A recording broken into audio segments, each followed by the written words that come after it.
Dear learner, जय हिंद सभी को। स्वागत है आपका आज के इस न्यू वीडियो में, जिसमें हम पार्किंसंस रोग यानी कि पार्किंसंस डिजीज़ के बारे में पढ़ेंगे कि ये क्या होता है, इसकी क्या परिभाषा है, इसके क्या लक्षण हैं और क्या उपाय हैं। बहुत सारी चीज़ों के बारे में हम जानेंगे, तो वीडियो में अंत तक बने रहिए। जो कि बाइलिंगुअल वीडियो होगा, हिंदी और इंग्लिश दोनों में, तो दोनों प्रकार के स्टूडेंट्स के लिए फ़ायदा होगा, चाहे वो इंग्लिश वाले हों चाहे वो हिंदी वाले हों। साथ ही अभी तक आपने बहुत सारी जितनी भी वीडियोज़ हैं, चाहे एमसीक्यू सीरीज हों चाहे थ्योरी रिलेटेड वीडियोज़ हों, आपने देखा है, उनको बहुत ही प्यार दिया है। बहुत बहुत धन्यवाद आपका। जिसको भी अन्य सभी वीडियोस देखनी है, अभी तक जो पहली बार ये वीडियो देख रहे हैं, वो प्लेलिस्ट में जा कर के जितनी भी वीडियोस अभी तक बनी हैं, एक एक नेम वाइज वहाँ पर आपको मिल जाएंगी और वीडियोज को ज़रूर देखें। आपके DSSB एग्ज़ाम के लिए या किसी भी तरह का कोई एग्ज़ाम जो आपका स्पेशल एजुकेशन से रिलेटेड है और जहाँ पर ऐसे प्रश्न आएंगे, वहाँ पर आपके लिए बहुत ही लाभदायक वीडियो होता है। तो चलिए आज के इस वीडियो को स्टार्ट करते हैं, जिसमें हम सबसे पहले जानेंगे कि पार्किंसंस रोग का अर्थ क्या है। इससे पहले यदि आप चैनल पर नए हैं तो चैनल को सब्सक्राइब करिए, ताकि आने वाले न्यू वीडियो का नोटिफिकेशन आपको तुरंत मिल जाए, और वो तब मिलेगा जब आप बेल आइकन को प्रेस करेंगे। एंड लाइक करना ना भूलें वीडियो को। तो चलिए स्टार्ट करते हैं। पार्किंसंस रोग का अर्थ क्या है, चलिए जानते हैं हम। सबसे पहला जो आपके सामने दिख रहा है कि केंद्रीय तंत्रिका तंत्र का एक विकार है, यानी कि पार्किंसंस रोग क्या है, जो हमारा सेंट्रल नर्वस सिस्टम होता है उसी का एक डिसऑर्डर है, जो अक्सर कपकपी के साथ गतिविधि को प्रभावित करता है। यानी कि जो हमारी मूवमेंट होती है, जो हमारी एक्टिविटी होती है, उसको प्रभावित करता है। जो कपकपी होती है, हमारे शरीर जो कांपता है, तो उस चीज़ को क्या है, उसके साथ हमारी गतिविधि को प्रभावित करता है। हम कुछ भी काम करते हैं हाथों के द्वारा, कोई मोटर स्किल का काम करते हैं, कुछ भी उठाना हुआ तो हम नहीं उठा पाते हैं, तो ये उस तरीके की गतिविधि को प्रभावित करता है। और भी नीचे लिखा हुआ है कि पार्किंसंस रोग से तात्पर्य ऐसे मानसिक रोग से है। मानसिक रोग इसलिए है क्योंकि ये हमारा सेंट्रल नर्वस सिस्टम पूरा माइंड से रिलेटेड ही है, जिसमें मानव शरीर में कपकपी, कठोरता, चलने में परेशानी होना, संतुलन और तालमेल इत्यादि समस्याएं होती हैं। पार्किंसंस रोग की शुरुआत सामान्य बीमारी की तरह होती है, जो कुछ समय के बाद गंभीर रूप ले लेती है। यानी कि ये जो स्टार्टिंग होती है इसकी एक सामान्य के तरीके से होती है, थोड़ा बहुत हो जाती है किसी को, लेकिन अगर इसका समय में इंटरवेंशन ना हुआ, सही से पहचान नहीं हुई, तो ये बड़ा रूप ले लेती है। वैसे तो ये एक प्रकार की लाइलाज बीमारी है, रोग है जो कि पूरी तरीके से ठीक नहीं किया जा सकता है, लेकिन स्थिति में थोड़ा बहुत सुधार किया जा सकता है बस। और इसके कारण बहुत सारी समस्याएं होती हैं। हम संतुलन, बैलेंस हमारा नहीं बन पाता किसी चीज़ में, तालमेल जिसे हम कहते हैं अच्छे तरीके से नहीं हो पाता है। हमें चलने में कठिनाई होती है, परेशानी होती है, और जो हमारा शरीर है उसमें कपकपी होती है, बड़ी कठोरता होती है हमें विभिन्न प्रकार की एक्टिविटी करने में, क्योंकि हमारे हाथ पैर कड़े हो जाते हैं, और इस जिसके कारण हमारा मूवमेंट नहीं होता है। और आप जानते हैं कि कोई भी एक्टिविटी करेंगे विदाउट मूवमेंट आप कर ही नहीं सकते। अगर आपका शारीरिक मूवमेंट ही नहीं होगा तो आप किसी भी एक्टिविटी को नहीं कर सकते। तो ये इस तरीके से बहुत ही प्रभावित करता है। देखते हैं इसकी परिभाषा क्या है।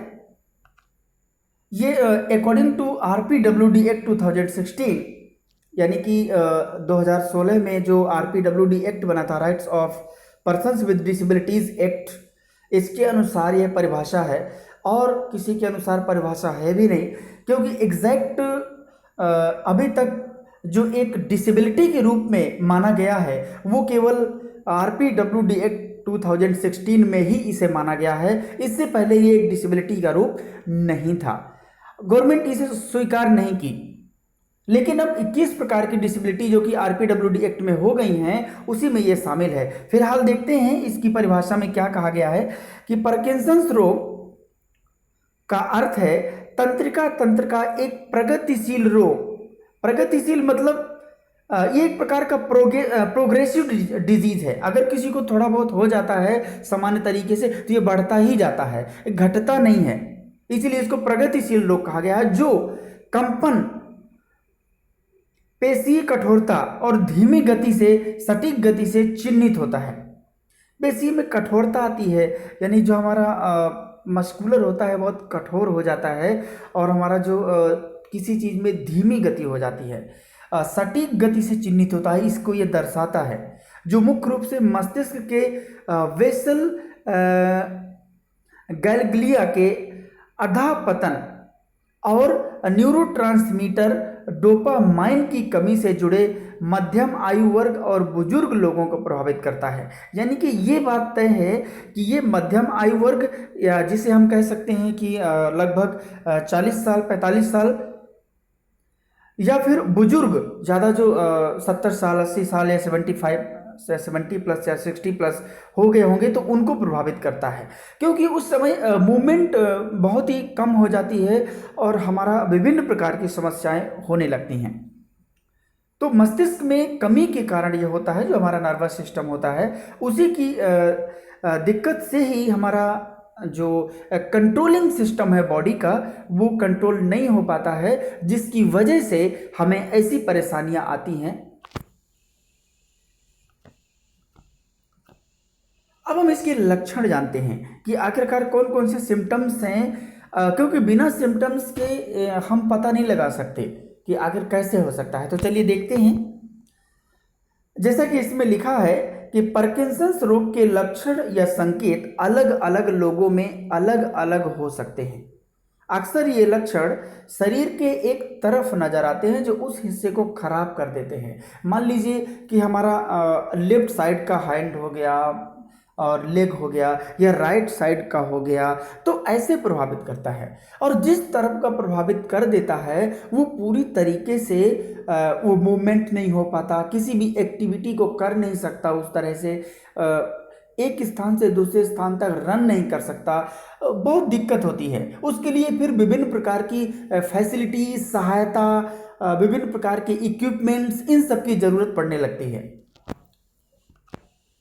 सबसे पहला है कि लक्षण है कि कपकपी। अगर किसी व्यक्ति में अंग, किसी शरीर के अंग में, हाथ में, या आराम के समय, या हमारा पोस्चर जो होता है, इंग्लिश में भी है, दोनों में है, दो हैं, तो उसमें क्या होता है कि प्रॉब्लम होती है, कपकपी होती है। जैसे देखते हैं कि हमारा शरीर कांपने लगता है, हमारा हाथ कांपता रहता है, तो कहते हैं ना कि यार इसका शरीर कांपता है, देखना गिर ना जाए, तो उसको ये रोग होता है। और एक तरफ हो जाता है तो वो एक प्रोग्रेसिव डिजीज मानी जाती है, क्योंकि ये प्रगतिशील रोग है, इसलिए वो आगे बढ़ता ही जाता है और एक व्यक्ति को बहुत ही लाचार बना देता है। दूसरा है मांसपेशी संबंधी। तो मस्कुलर रिलेटेड देखते हैं, मांसपेशियों में जकड़न हो जाती है, एकदम जकड़ जाते हैं। जैसे परीर, अगर मान लो हमारा पैर है, अगर सीधा हो गया एक बार तो वो सीधा ही रहता है, फिर वो मुड़ता नहीं है। अनचाही हरकत, खड़े रहने में परेशानी, चलने में परेशानी, चाल में धीमा फेरबदल, तालमेल में समस्या। तालमेल मतलब कोऑर्डिनेशन, जिसे हम कहते हैं, हमारा जिस चीज़ को मान लीजिए हैंड से पकड़ना है, अगर हमें दोनों पैर से खड़े होना है तो हम बैलेंस के साथ खड़े नहीं हो सकते। इसका जो मेन रीजन है, क्योंकि हम इस रोग के कारण हमारी जो movement related, activity related problem है वो हो जाती है। मांसपेशियों में अकड़न आ जाती है, मांसपेशियों में लयबद्ध संकुचन आ जाता है, या शारीरिक गतिविधियों में कठिनाई आ जाती है। तो इन सब के कारण हमारा जो मस्कुलर्स हैं, जो मसल्स हैं, वो मूवमेंट करना बंद कर देती हैं, एक्टिविटी करना बंद कर देती हैं, जिसकी वजह से हम बहुत से स्वयं से काम को नहीं कर पाते हैं और हमें फिर सहारे की जरूरत पड़ती है। तो ये दो लक्षण हैं। इसके बाद जो तीसरा लक्षण है नींद, यानी कि जो हम सोते हैं जिसे कहते हैं, दिन में नींद आना, नींद में बाधा, बुरे सपने, बेचैनी भरी नींद, या समय से पहले नींद खुल जाना, पूरे शरीर में थकान, कम संतुलन, चक्कर आना या बेचैनी, इस तरीके के लक्षण भी देखे जाते हैं। इसके अलावा बुद्धि संबंधी, जो इंटेलेक्चुअल, दिमाग के काम करने की क्षमता कम हो जाना। आप जानते हैं कि जो हमारा सेंट्रल नर्वस सिस्टम होता है वो एक प्रकार का ऐसा सिस्टम है जो हमारे पूरी बॉडी को कंट्रोल करता है, चाहे वो हमारा सोचने समझने का तरीका हो, चाहे हमारा चलने फिरने का हो, चाहे हमारा ले कुछ भी किसी भी एरिया हो। भूलने की बीमारी हो जाती है, शाम के समय भ्रम की स्थिति रहती है, सोचने और समझने में भी कठिनाई होती है। ऐसी भी समस्या देखी जाती है, ऐसे लक्षणों से पता चलता है। आवाज वॉइस बहुत ही सॉफ्ट हो जाती है, ध्वनि पेटी में ऐंठन यानी कि जो हमारा वॉइस बॉक्स होता है उसमें प्रॉब्लम होने लगती है या बोलने में कठिनाई होने लगती है। जब हम बोलते हैं तो ऐसा बोलते हैं सामने वाले को एग्जैक्ट क्लियर समझ में नहीं आता है। इसका इसलिए समझ में नहीं आता क्योंकि जो इसको प्रॉब्लम हो चुकी है, सेंट्रल नर्वस सिस्टम में प्रॉब्लम हो गई है, उसकी वजह से इसमें कई सारी समस्याएं होने लगी हैं। तो इसलिए वॉइस में भी प्रॉब्लम हो जाती है। नाक संबंधी नेजल, गंध को सही ढंग से सूंघ ना पाना या गंध ना आना, क्योंकि यह एक तंत्रिका तंत्रीय जो सेंट्रल केंद्रीय तंत्रिका तंत्र संबंधी समस्या है, तो उसकी वजह से हमारे पूरी शारीरिक गतिविधि को, हमारी पूरी जितनी भी एक्टिविटीज हैं, प्रोसेस हैं, उनको ये ब्लॉक कर देता है। तो ये बहुत ही खतरनाक रोग है और एक प्रकार का ये लाइलाज बीमारी है। पेशाब संबंधी जो यूरिनरी होता है कि पेशाब का रिसना या पेशाब टपकना, मतलब हमेशा ऐसी समस्या भी देखी जाती है क्योंकि जो इनका वाइब्रेशन मोड है वो एक्टिव रहता है। इनको बहुत सारी चीजें पता नहीं चलती कि क्या हो रहा है क्या नहीं हो रहा है।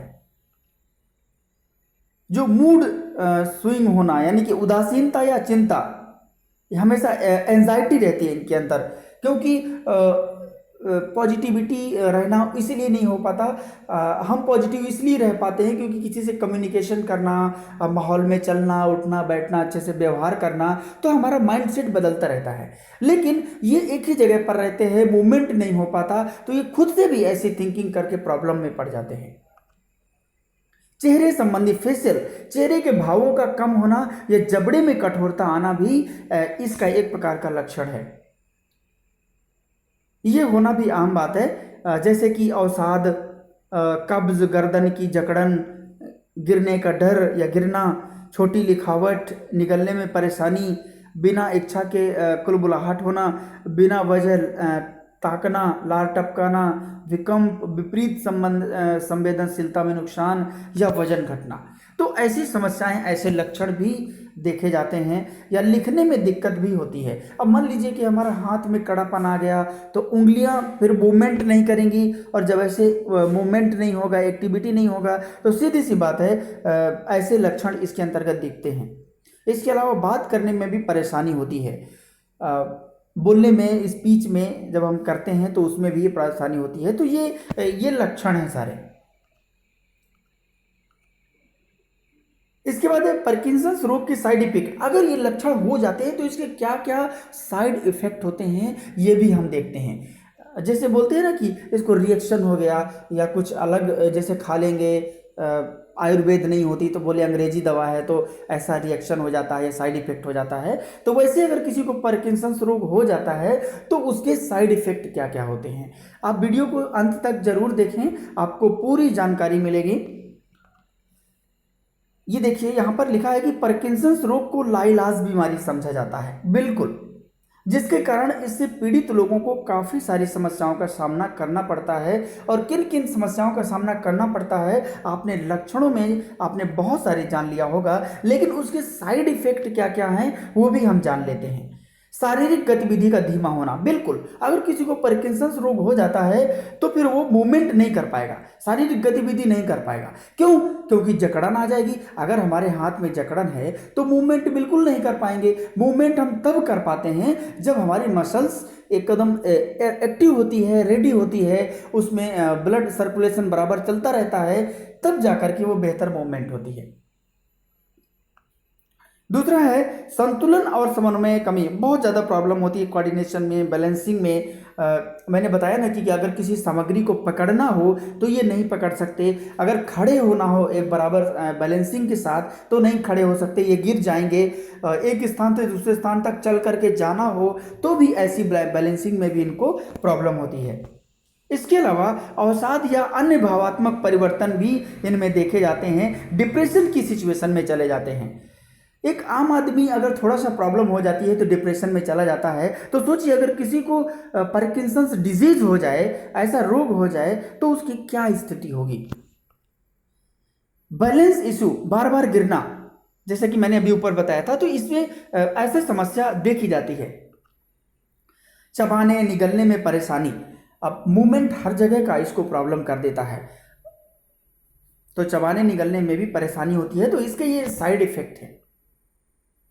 चेहरे पर भावहीन रहना, मतलब ब्लैंक फेशियल एक्सप्रेशन रहता है। जैसे हम लोग जब बात करते हैं तो एक अलग ही मुस्कान, एक अलग ही बेहतर expression according to word, according to situation, but उनमें ऐसी प्रॉब्लम देखी जाती है जो पार्किंसंस डिजीज, जिनको पार्किंसंस रोग है, उनमें ये समस्या होती है, और खास करके उसका साइड इफेक्ट ही है। कब्ज, जो समस्या होती है कब्ज की, वो भी एक साइड इफेक्ट हो जाता है। थकान बार बार महसूस होना, ये भी एक प्रकार की समस्या है जो साइड इफेक्ट हो जाता है इससे। सोचने में कठिनाई, थिंकिंग डिफिकल्टीज, ये सब ब्लैंक हो जाता है बिल्कुल, धीरे धीरे सारी चीज़ों में समस्याएं, क्योंकि हमारा सेंट्रल नर्वस सिस्टम बिल्कुल हर चीज़ को ब्लॉक करने पे तुला रहता है। इसलिए इसको कहा जाता है कि प्रोग्रेसिव डिजीज है। एक थोड़ा सा अगर किसी को हो जाती है तो वो पूरी तरीके से नुकसान करके ही दम तोड़ती है। नींद की समस्या और नींद संबंधी विकार भी इसमें प्रॉब्लम होता है। स्लीप प्रॉब्लम भी इनमें देखी जाती है।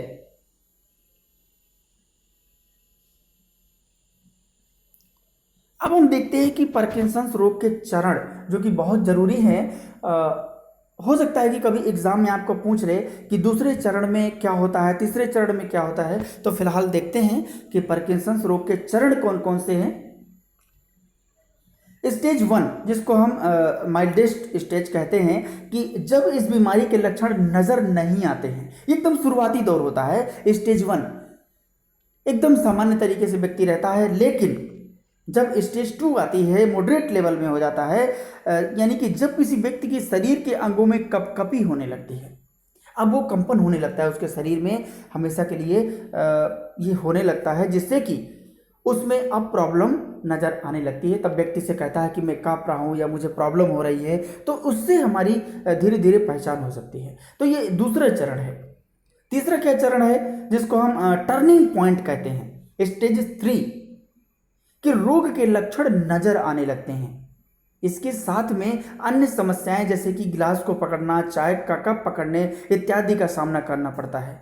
मैं बताया ना कि इनको मोटर स्किल की प्रॉब्लम होने लगती है, यानी जो हमारा मूवमेंट होता है उंगलियों का, वो ये बिल्कुल नहीं कर पाते। तो ये स्टेज 3 जो है, यहां से बेहतर स्टार्टिंग हो जाती है, यानी कि ज्यादा समस्या यहीं से दिखती है।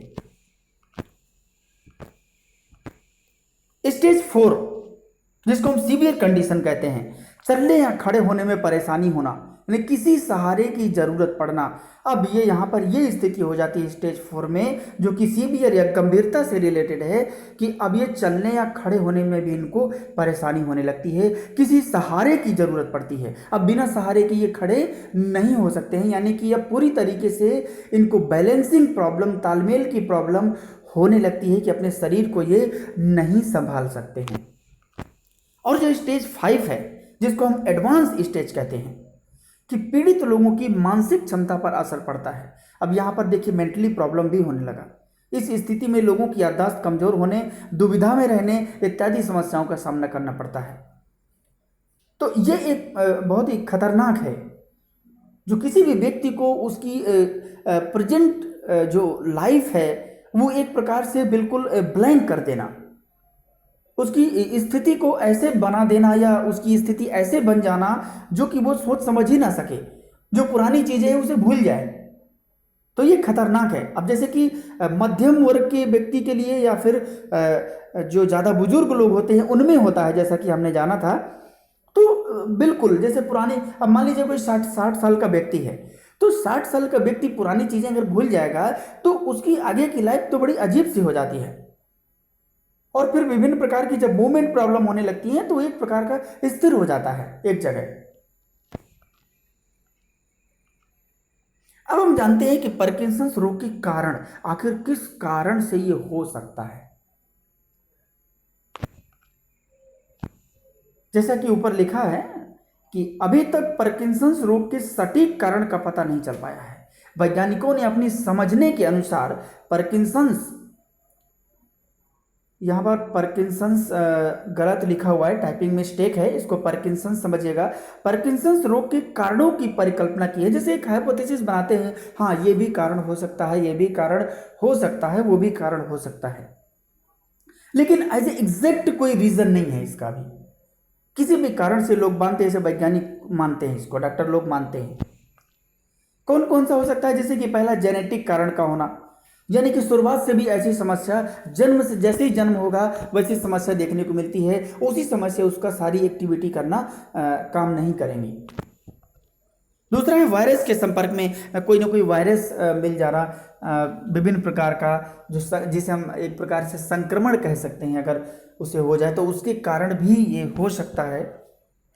दिमाग की नस का दबना, ब्रेन नर्व ब्लॉकेज हो जाता है वहाँ पर, यानी कि ये भी एक कारण है। जैसे मान लीजिए बच्चा पैदा हो रहा है, या उस समय हो सकता है, या बाद में किसी दिमाग में चोट लग गई तो उसके कारण हो सकता है। तो ऐसा माना जाता है कि इन कारणों से भी हो सकता है।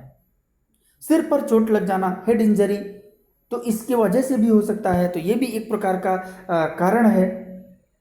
वातावरण का कारण होना, कि मतलब जो एटमॉस्फेयर है उसके वजह से भी ऐसे हो सकता है कि वो कहाँ पर है, उसको जिस तरीके की नीड है सिचुएशन की, क्या उसे मिल पा रही है या नहीं, इसके कारण से आगे चल के ऐसा तो नहीं है कि वो थिंकिंग में प्रॉब्लम हो जाएगी, मूवमेंट में प्रॉब्लम हो जाएगी, उसे जो चाहिए वो मिल रहा है या नहीं। तो एक जिस वातावरण में है, अगर उसको सेटिस्फाई नहीं है उससे, तो उस तरह से भी प्रॉब्लम हो सकता है। हमेशा अगर चिंतित रहेगा, अगर बुरी स्थिति या बुरे वातावरण में रहेगा, हमेशा चिंता में रहेगा, तो आगे चल के एक स्टेज ऐसी आ जाती है जो व्यक्ति हमेशा उस स्थिति में आ जाता है कि जो एक बीमारी का रूप ले लेता है। अब देखते हैं कि पार्किंसंस रोग की पहचान कैसे की जा सकती है, यानी कि देखते हैं कैसे डायग्नोसिस हम की जा सकते हैं, या यूं कहें कि कैसे आइडेंटिफाई किया जा सकता है। तो चलिए देखते हैं इसको। हेल्थ हिस्ट्री या स्वास्थ्य इतिहास की जांच करना, यानी कि चेक पेशेंट हेल्थ हिस्ट्री, ये बहुत ज़रूरी है, क्योंकि हम तब तक पहचान नहीं कर सकते जब तक उसके बारे में पता नहीं लगाएंगे।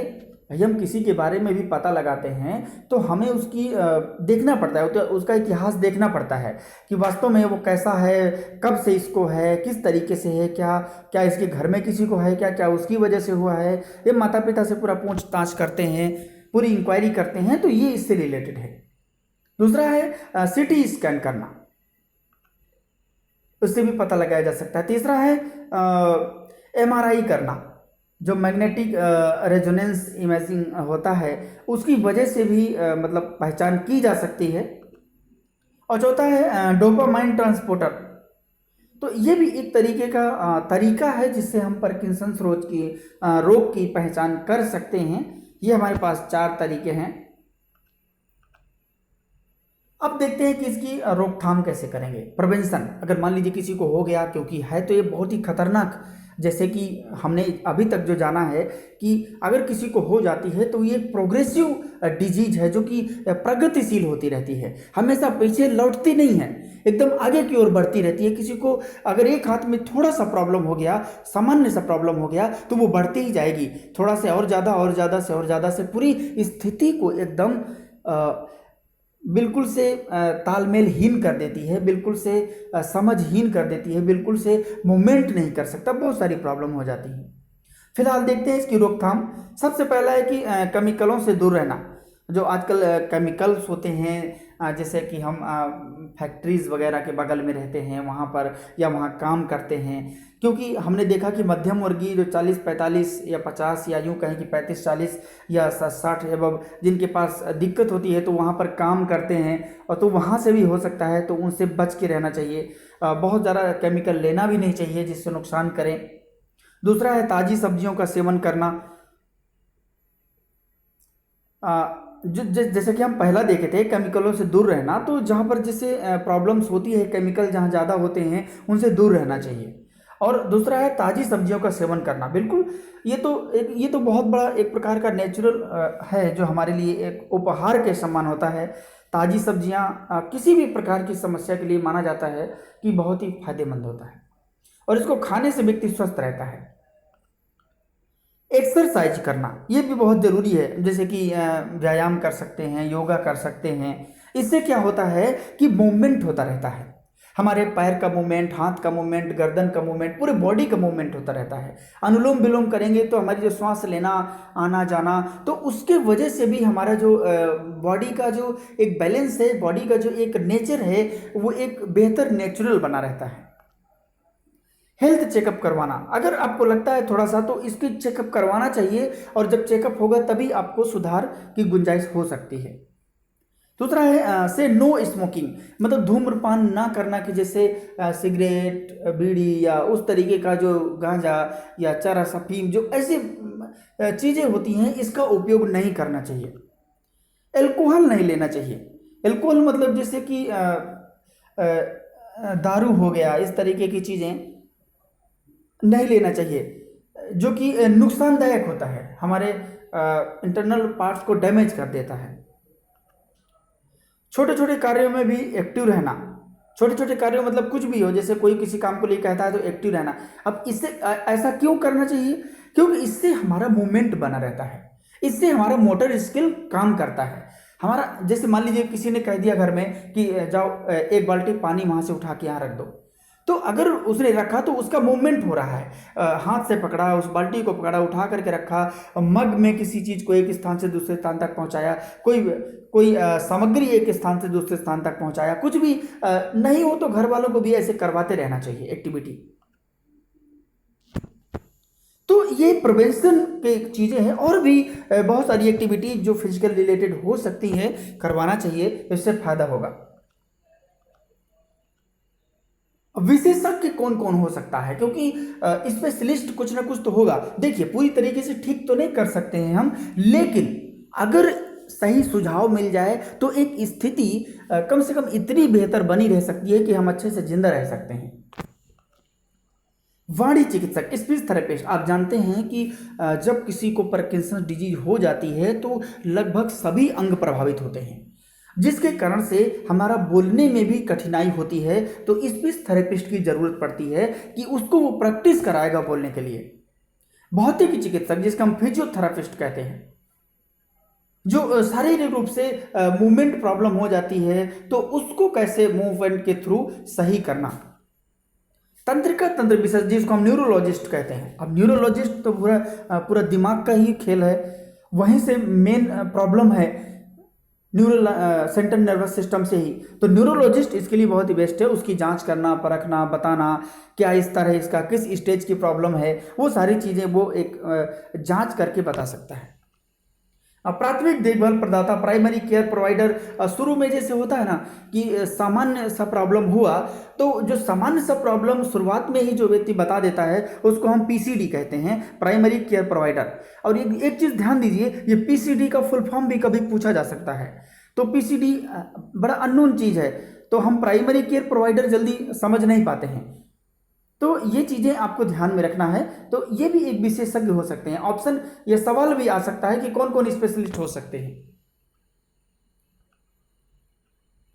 इसके अलावा कुछ एक्स्ट्रा इन्फॉर्मेशन जो आपको पूरी सीरीज में नहीं मिली है, मतलब यहाँ पर जो हमारा सेशन पूरा चला उसमें नहीं मिली है, तो यहाँ पर आपको कुछ नहीं मिलेगी कि यह महिला और पुरुष दोनों में होता है, परंतु महिलाओं की अपेक्षा पुरुषों में ज़्यादा देखने को मिलता है। देखिए, ये सब इसलिए ये पॉइंट लिखे हैं जो कि विभिन्न प्रकार की रिसर्चेस जो डॉक्टर करते रहते हैं, जो मनोवैज्ञानिक इन पर प्रयोग करते रहते हैं, जिसकी वजह से ये सारी जो जानकारियां हैं वो उपलब्ध हो पाती हैं।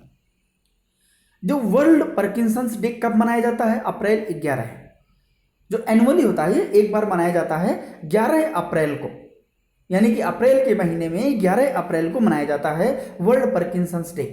हालांकि इससे रिलेटेड भी मैंने जितने भी डिसेबिलिटीज़ हैं, जो भी ऐसे दिवस जो डे हैं, सभी डिसेबिलिटीज़ का आपको मिलेगा। अगर आप एमसीक्यू सीरीज में जाएंगे तो आपको वहाँ पर मिल जाएगा।